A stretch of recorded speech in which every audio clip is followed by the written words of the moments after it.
Alright. Hey everyone. Mind Circus here with you, and what I'm going to do here is just my version of how I take objects and kill the backgrounds in 3 steps as a response to Marie's, what I believe is a completely brilliant post on the forums. So, really, I break it down into 3 steps. Number 1, we take out the big parts. Now, I've got this picture here, and I'm not really fond of the blood wings in the background. Not that I'm not going to use them, but I do want to separate this at this point. So, what I'm going to do here is I'm going to go ahead and take out big chunks. Now, I'm working pretty big, so I'm just using my lasso tool here, and all I'm doing is just taking out huge chunks of the background, okay?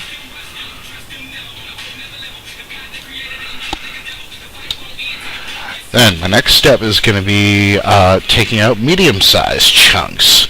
So what I'm going to do here is I'm going to grab my eraser right away. I'm not going to do things like, masking or anything like that.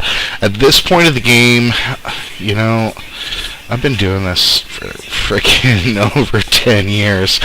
So, if I can't trust my hand at this point, then I should probably get out of the game, right?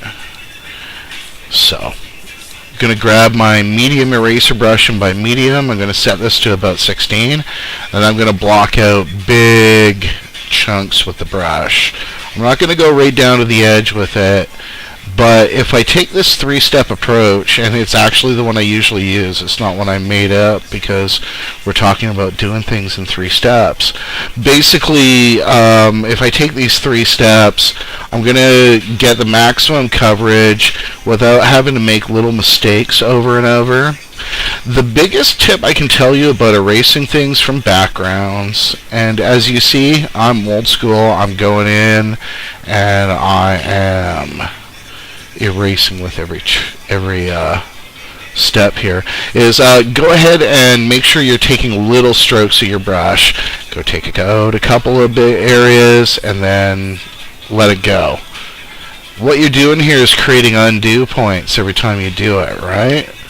So really, if I were to go ahead and do I possess the capability between my mouse wheel and my steady hand to go ahead and take this all down in one brush stroke? I probably do, but it's really not a good idea, because if I make one bad mistake and I gotta hit undo, then I am just going to be going back way too far and frustrate myself.